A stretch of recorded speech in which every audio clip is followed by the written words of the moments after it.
Good morning. I'm East Coast Pete. I'm your host on Midrock Crisis.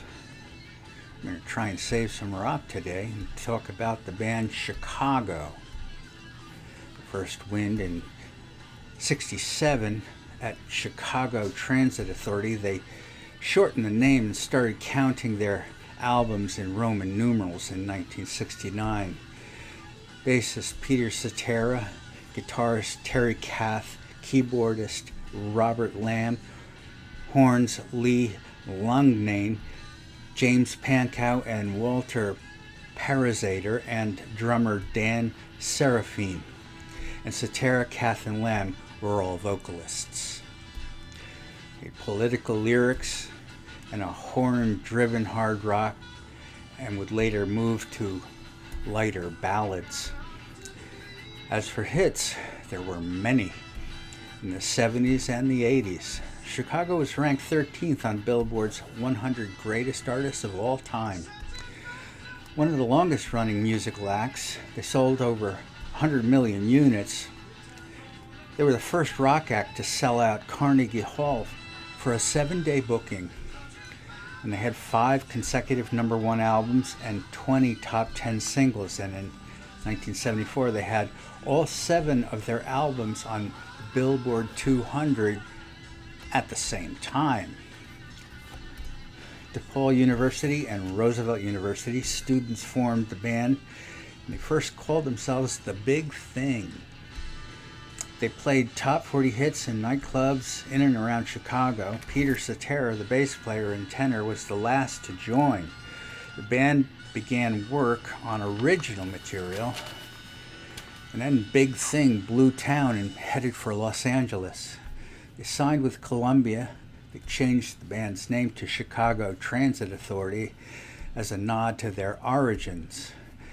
They played shows at the Whiskey A Go-Go, and they opened for Janis Joplin and Jimi Hendrix.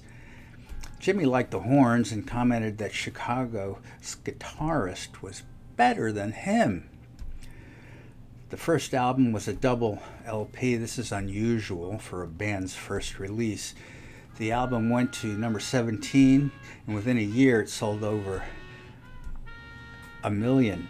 Singles, Does Anybody Really Know What Time It Is, and Beginnings, Question 67 and 68, and a cover of I'm a Man by the Spencer Davis Group. At my high school,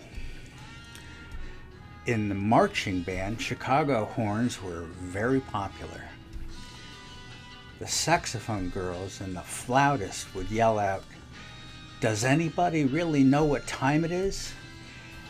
And the trumpets and bell girls would yell back, "Does anybody really care?" Chicago got a Grammy for Best New Artist of the Year.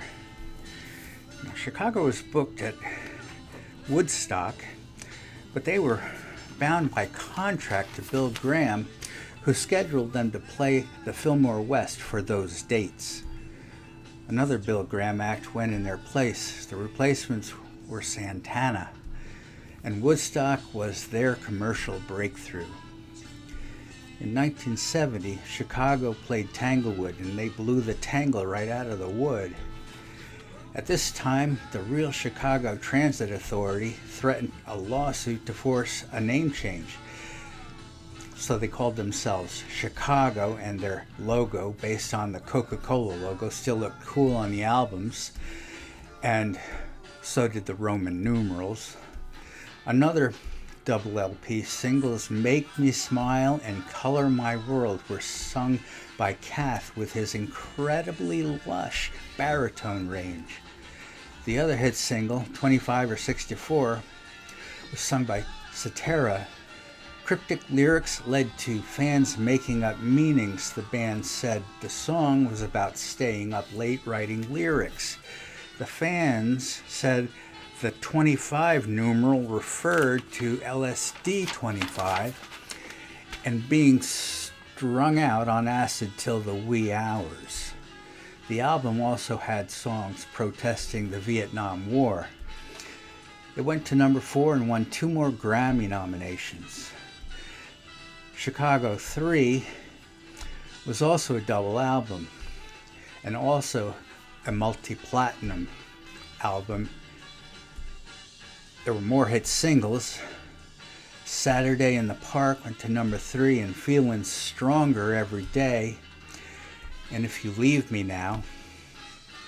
The music was AM mid-range oriented, good time music, fun to drive to. The horns were ubiquitous, Kath's guitar was downright awesome, and the lyrics were making teens swoon and pass the love beads and the peace signs. In 1978, Terry Kath died of an accidental self-inflicted gunshot wound from a gun he thought to be unloaded. Donnie Dacus replaced Kath on guitar, but a replacement for his voice was unlikely. We felt we'd lost an icon, and summers were less bright. Alive Again single was about Terry Kath, but Chicago 13 did not chart. Now in the 80s, Chicago shifted away from the hard rock in favor of lush ballads, and synthesizers were used to update the sound. Chicago 17 was a hit, going 6 times platinum. MTV helped sales with 4 clever videos. Peter Cetera wanted a solo career to run concurrent with his time with Chicago, but the band did not approve of that, and Cetera left. He went on to a successful solo run. Chicago 18 had a new version of 25 or 64. The album was a success, but in 1990, drummer Danny Serafin was dismissed. In 93, saw a return to horns, but Reprise shelled the masters for 15 years. The album was finally released by Rhino Records to good reviews. Chicago Hall of Fame induction was in 2016. Now, this band still tours with a revolving membership. There's a nostalgia circuit for diehards and blue-haired... Wait, that doesn't mean the same thing anymore, does it? Chicago was a big thing back in the 70s. Very strong AM presence, very strong FM presence, very, very popular in concerts, and their albums sold like hotcakes. And Terry Kath was everybody's favorite guitarist until he passed away. I hate to say this, but at least it wasn't drugs. Thanks, everyone. Come see me again soon on Mid-Rock Crisis.